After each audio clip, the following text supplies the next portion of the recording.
Hey, did you? Today. Hey, did you work hard in therapy? No. No. Oh. No. Oh, Crystal's gonna think that's very funny. That is a funny joke. You did work really hard.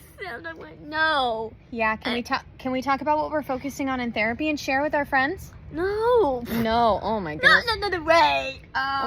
Do you? Would you rather Would you rather eat food? Oh. Would you rather eat food? Yes. Yeah. Okay. Yes. Well, that's fair. Okay, then I'm going to talk about what we're working on in therapy. So we're going to post a few videos today, and we are working on, oh man, I love a good 2-for-1.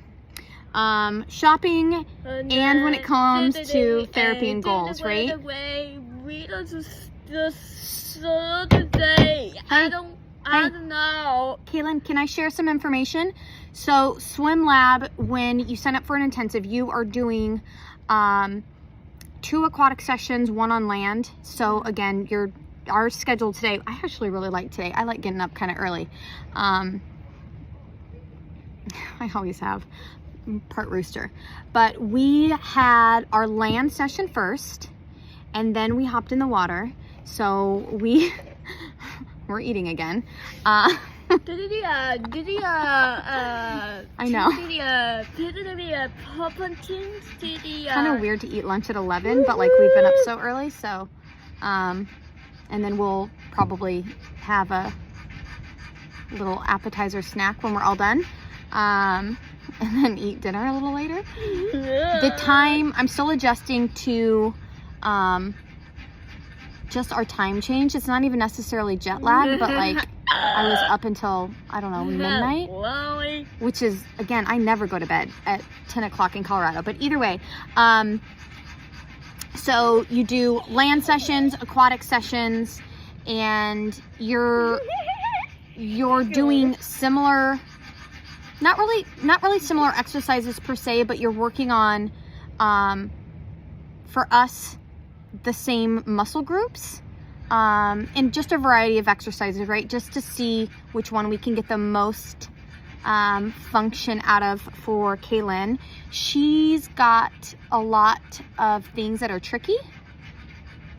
I don't know why that employee is like filing down the gate. Anyways, Kaelyn, sit up.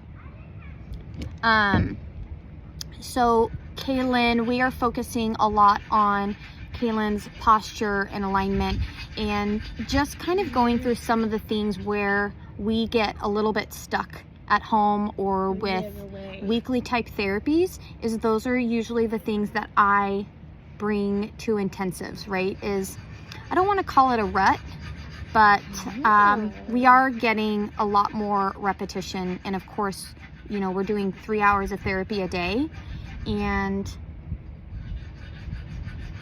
a lot of Kaelyn's exercises,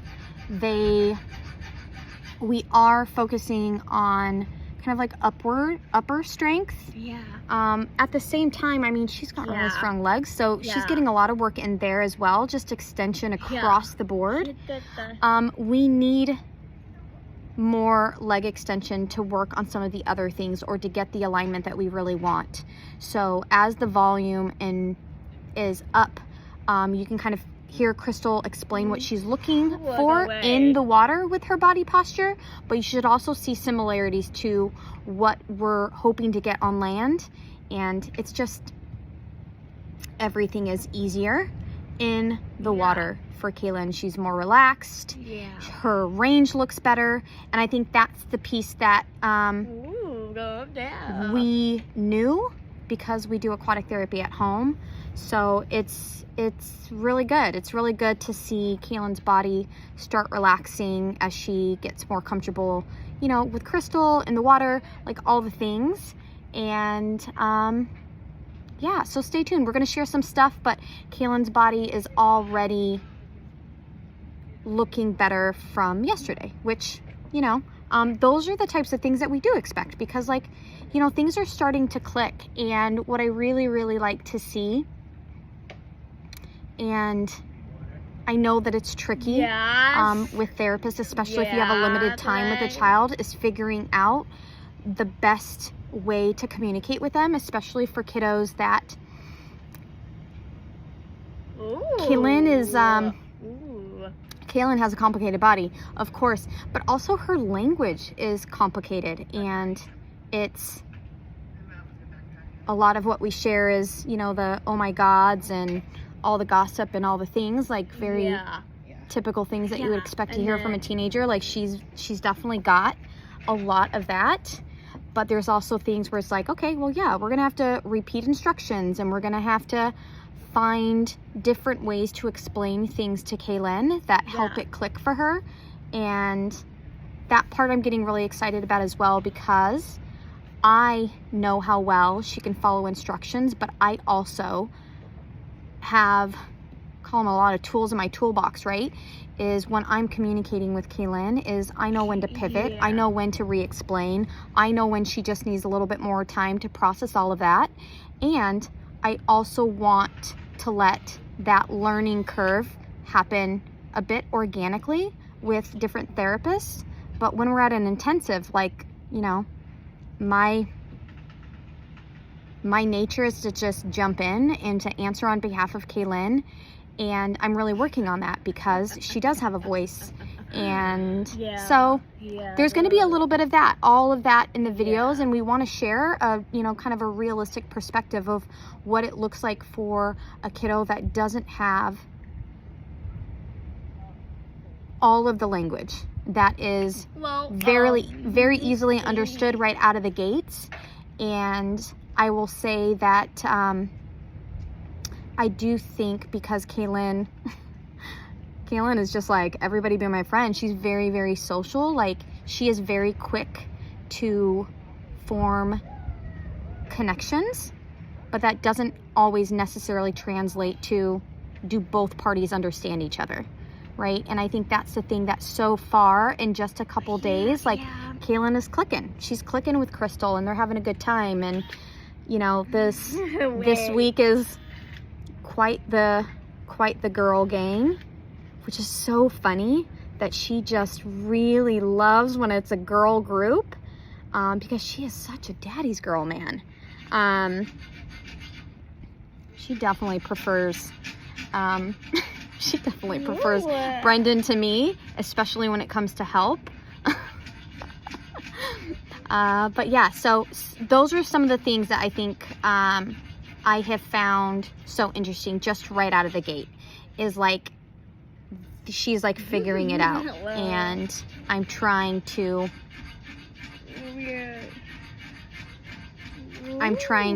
just step back and let Kaelyn take her time and make those connections herself, even though it's just like, oh, I'm like, oh, I want to get in there and tell Kaelyn, oh, listen to Crystal, quit your froggy kicks, like all the things. So I'm just trying to be more mindful of that as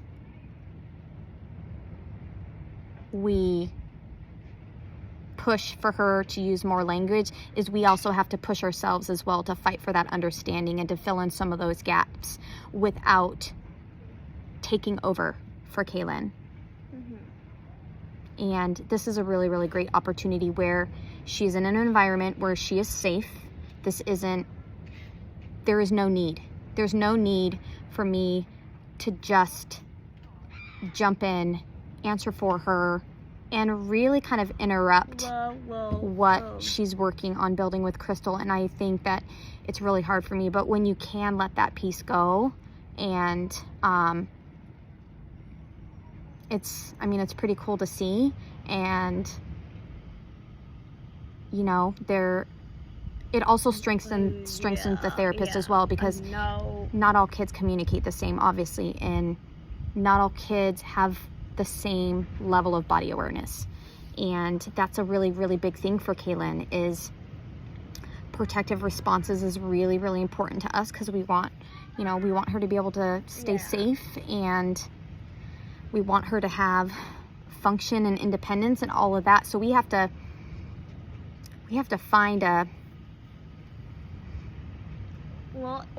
find that balance where we're not taking away from independence just because we're being really, really cautious. And again, I'm not talking about letting my child fall on her face, but there are things that, you know, it's that learning curve where we need Kaelyn to understand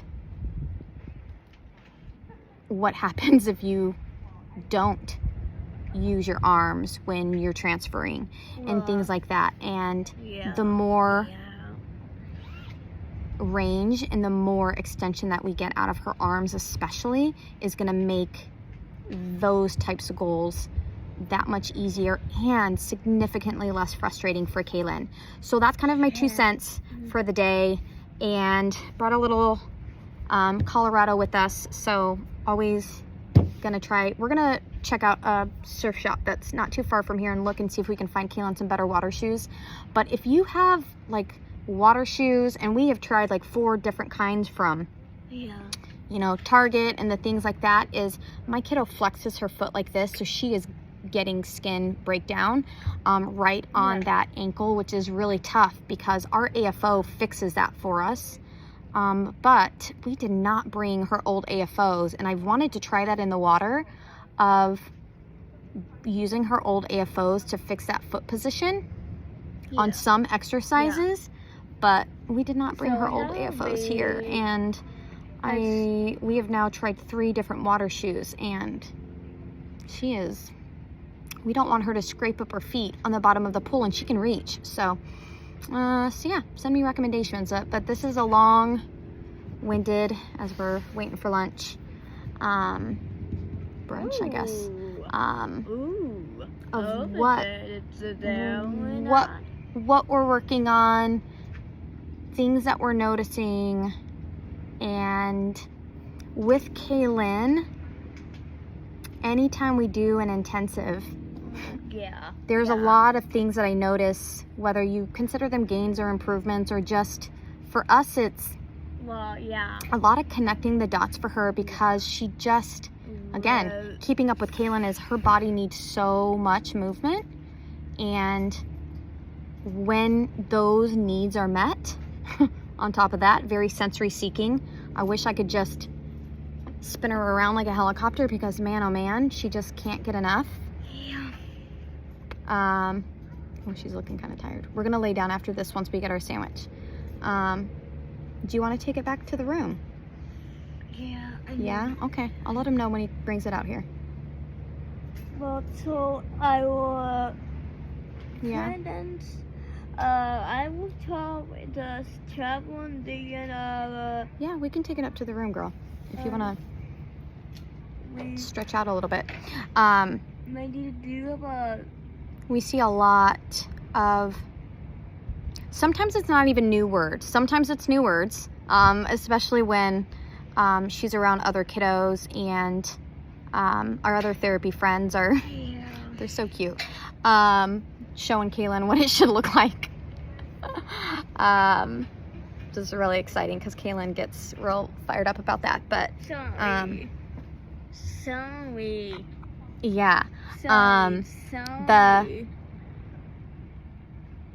what I think is really obvious and super exciting is when she starts kind of filling in her own gaps of like, hey, I know this word and I know this word, and now I can put it in a sentence. And a lot of her language is like fragmented sentences, but like, you know, that's how teens talk. So I feel like it's pretty appropriate. I'm about to get Kaelyn an Urban Dictionary so I can just keep up with the, I think maybe there's an app for that. But I do find some of the parental like reels and stuff when they're making fun of their teens and the language and the lingo, man. I think I need to get a little bit more hip to how they're talking in school. So wish us luck. We had a nice early morning, so we've got a lot longer break. So we're gonna eat, lay down, and then if Kaelyn's feeling up to venturing around, we're looking at the Island Bird Park, or no, Bird Island Park. So we'll check out some of the things in the area and see how accessible they are, and of course share with friends. Their website says that they do have an accessible trail, and I will let you know how that works with a non all-terrain wheelchair. Kaelyn has the Kai, Well, is yours the Arc? Yeah, it's the Arc. And yeah, stay tuned. We'll keep sharing in between eating, and